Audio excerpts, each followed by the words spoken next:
your summer is off to a wonderful start. We have a few family plans this summer that I'm really looking forward to. And today, what I want to talk to you about is emotional immaturity, what that means, and where it may be present in your life, especially if you identify as someone who feels broken at times and has a narcissistic or toxic mother. But before I jump in, I want to share some exciting news with you. By the time that you listen to this episode, I will have finished welcoming in all of our new founding members into Brave Breathwork. This program is truly revolutionary and one of the most powerful yet simple tools to recalibrate your nervous system and regulate your nervous system on demand. And when I say on demand, I mean it. And I just want to be fully transparent here. If you would have asked me about breath work earlier in my career, probably even as recently as a year ago, no, 2 years ago. Yes, trying to get the timing right there. I would have been like, oh yeah, take deep breaths while I'm angry. That's not what we're doing in this program. Anyways, I will spare you the details right now, but I'm excited because I'm sending each of the founding members a gift in the mail. And I don't know if I'm the only one here, but I just get so excited when I get a package in the mail. And I'm also sending them a printed workbook and an HRV sensor, which will be used to identify their Goldilocks breathing rate. So we determine the rate that you need to breathe to regulate your nervous system based on your HRV. And in case you're thinking, okay, but what the heck is HRV? I'll give just a quick recap. A high HRV is what you need to thrive under pressure, to remain centered in triggering situations, to quickly recover from stressful situations, and more effectively even fight health conditions like depression, heart disease, cancer, and the list goes on and on and on. This is probably the most powerful number that you may have never heard of. And if this piques your interest and you wanted to be added to the waitlist to be notified first the next time we open the doors to the program, all you have to do is go to www.brave-method.com/waitlist, and you can click the link directly in the show notes if that's easier for you. Okay, so let's get back to what I was saying a minute ago. I've had several of you reach out to me and ask something along the lines of, okay, Steph, I don't think I have a narcissistic mother, but I totally resonate with basically everything that you're talking about. I'm confused. I've gotten that question from multiple of you in, various ways, but that's essentially a recap. And I'm really glad that you're asking this question, and I do have a few thoughts. And I know I'm saying all of this before I actually dive into what emotional immaturity means, so just hang with me for a few minutes, okay? So, 3 thoughts that I want to start with. First, for the purpose of your healing and your growth journey, it really doesn't matter whether you had a narcissistic, emotionally immature, or toxic mother. I'm not here to blame because doing so really isn't going to help you show up as the best version of yourself. All blame will do is keep the focus on her. And if you want to heal, and I mean really heal, we've got to take the focus off of her. Now, does understanding and that your mother showed up that way give context and help you feel seen and understood? Absolutely. But in terms of healing, we want the focus on you. Second, what I want you to know is that if you identify as someone with a narcissistic, emotionally immature, or toxic mother, I understand. Truly, I get it, and I can, and I will help you so that you do not turn into her. And then third, the same outcome can occur through different experiences. So let me elaborate on this for just a minute. What I hear over and over again when I host my 4-day all-inclusive retreats is, I don't feel alone anymore.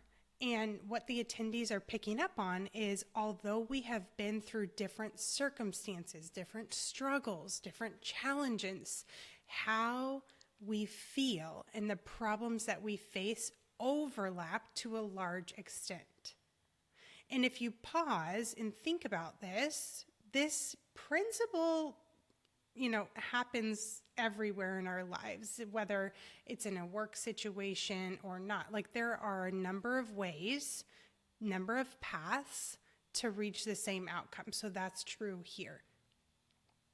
Every human has felt a few things. Well, many things, especially if they allow themselves to. But I'm going to talk about just a couple. I'll give you a list. Every human has felt embarrassed, ashamed, unloved, incompetent, unimportant, helpless, worthless, ignored. These are universal experiences. So when you feel this way, what I want you to know and to remind yourself of is that you are not alone. This is the human experience, to be here for all of it, to feel all of it, the good and the not so good. And when we're regulated, it can seem relatively easy, or maybe not for some others, but to say and to feel like, yes, I'm here for all of it. I'm going to feel all my emotions. And then once we just want out. So what if you let go of resisting what's happening? What if you let go of resisting feeling the negative stuff? And I'm going to give that list again, I know I kind of blew through it the first time. All humans have felt embarrassed, ashamed, unloved, rejected, incompetent, unimportant, helpless, worthless, and ignored. So what if the next time that you feel one or more of those things, you allow yourself to sit with it and don't try to make it stop? If you've listened to previous episodes, I've talked about control. When we try to control in this way and make it stop, it actually makes it worse. So, okay. I would love to know how this is landing with you, if this is resonating, what questions are coming up. So, of course, send me a message on a DM on Instagram. And I think we're on the same page now, though, so I'm going to keep rolling. What is emotionally immature? You can think of emotional maturity on a continuum where that you can be, high, low, or anywhere on that continuum, rather than like two buckets. So what I'm not referring to is like you either are emotionally immature or you're not.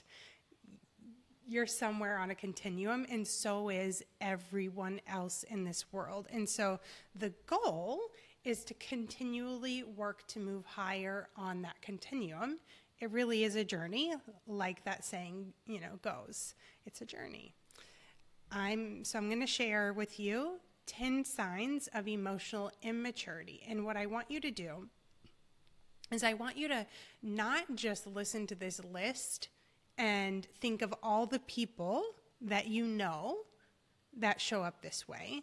I want you to use this list as a time to self-reflect as well, because you're here listening to this podcast to heal, to become the best version of yourself. So ultimately, what is going to be most useful for you is to look for ways to improve yourself. And you may not resonate with everything in this list. That's totally fine. But if you ask yourself, like, okay, is there even a 1% chance that I show up in these ways occasionally? You will be doing yourself a major, major favor to allow yourself to know that and to see that. So, and then really the next step is obviously like, what steps are you going to take to become more emotionally mature? First, though, you have to allow yourself to see if you are showing up in this way or not. So here's 10 signs. 2, that would be simple, like real quick podcast episode stuff. Okay. 10 signs. Someone who is emotionally immature may struggle to accept criticism, constructive feedback or learn from it. So this struggle is, basically not allowing themselves to know that this is true. Maybe they get defensive in response. And the more that you accept all parts of yourself, including those not so shiny parts, the more easy it will be to hear the criticism for what it is. The less likely you may fall into catastrophizing, because you can hear it and, okay, I hear that feedback and I can take steps into making improvements. And if, as you hear me saying that, you're like, wow, yeah, that's the ideal, but how the heck do I do that? That is a big thing that I work with clients on, to guide you through that exact process. Someone who's emotionally immature may appear to only care about themselves. So they may have people saying you are selfish, or either to their face or behind their back. They may blame others when things go wrong, so they're not taking accountability. They're not showing up and seeing their part in the equation. They may also struggle to put themselves in someone else's shoes or to relate to others. And so in that way, the world is kind of revolving around them, similar to how it does for a child. But obviously, a child out of the womb, the world does revolve around them, and they learn over time. They have the opportunity to learn over time to become more emotionally mature and put themselves in others' shoes and show empathy. And so that may be lacking for someone who is emotionally immature. They may also lie rather than having a difficult conversation. Difficult conversations are hands down, the most common things that I work with clients around.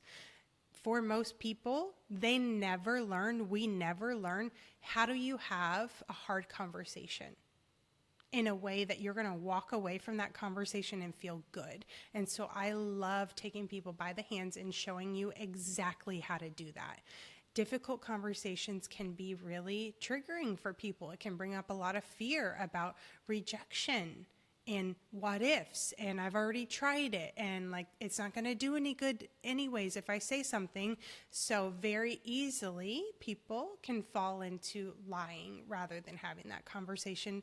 That is a sign of emotionally immature. All right, so what else? We're about halfway through our list. Someone who is emotionally immature may act in unpredictable ways, such as saying things without thinking about how they are going to affect those that they are speaking to. And you may, let's say that you interacted with somebody like this before. You may be like, it's a totally different person from one day to another. I don't know what to expect. Sometimes she's like this, sometimes she's like that. And so it's completely unpredictable. Another thing that could pop up is brushing things under the rug rather than apologizing for their part in conflict or misunderstanding. So the most emotionally mature thing to do is to talk about what happened, to take ownership for my part, to apologize for my part, and not just to brush it under the rug and hope people forget about it. Another common thing is denying their role in a conflict. And so this goes along with some of the things that I've already shared before, but it can be easier in the moment for those people to deny their role rather than to take accountability and take ownership. Something else that may pop up is taking steps to put the focus on them, even in situations where the person they're speaking to is sharing something difficult that they're going through. Like, imagine somebody talking about something hard, that a challenge in childhood or a current challenge, and the person that they're speaking with makes it about them. That is super common and is a sign of emotionally immaturity. And so to the extent that this happens a lot, there may be more emotionally immaturity than in situations where it's happening not so much. And another thing that could be coming up is criticizing others in harsh or uncalled for ways. And this can even look like bullying. And then finally, the last one is maybe just letting others care for them rather than being self-sufficient. Now, it's not bad to allow others to take care of you in certain ways, but I mean in ways that you would expect an adult to take care of themselves. Maybe there's, leaning to maybe a more severe cases like still living with a parent or caregiver or somebody rather than being self-sufficient. Okay, so after hearing this list, you may have a better idea of if you are showing up as emotionally immature or where you're showing up as emotionally immature. And you may have a better idea if your mother showed up as emotionally immature in childhood and if she still is today. And ultimately, I do this work to guide others to heal and become more emotionally mature so that you can show up as your best self. But what I want you to know, I want to be transparent with you. I still have moments where I do not show up in completely emotional, mature ways. And that's because I'm human and that's okay. So if you're like, oh my gosh, actually can relate to quite a bit of these, I know it's cliche, but I'm going to say give yourself some grace, and you have an opportunity to take accountability and to take next steps so that that is less and less true for you, so that the goal is really to show up in that way less frequently and to recover quicker.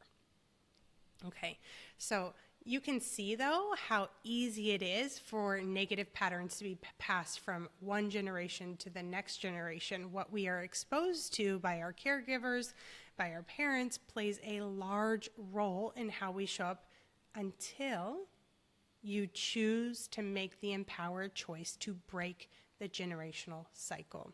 And if you've been hanging around for a while on my Instagram or even now through these episodes, you know that I am all about breaking generational cycles so that you can show up as your best self and so that your children can too. I used to hear messaging over and over again that life sucks and then you die. What if that is not true?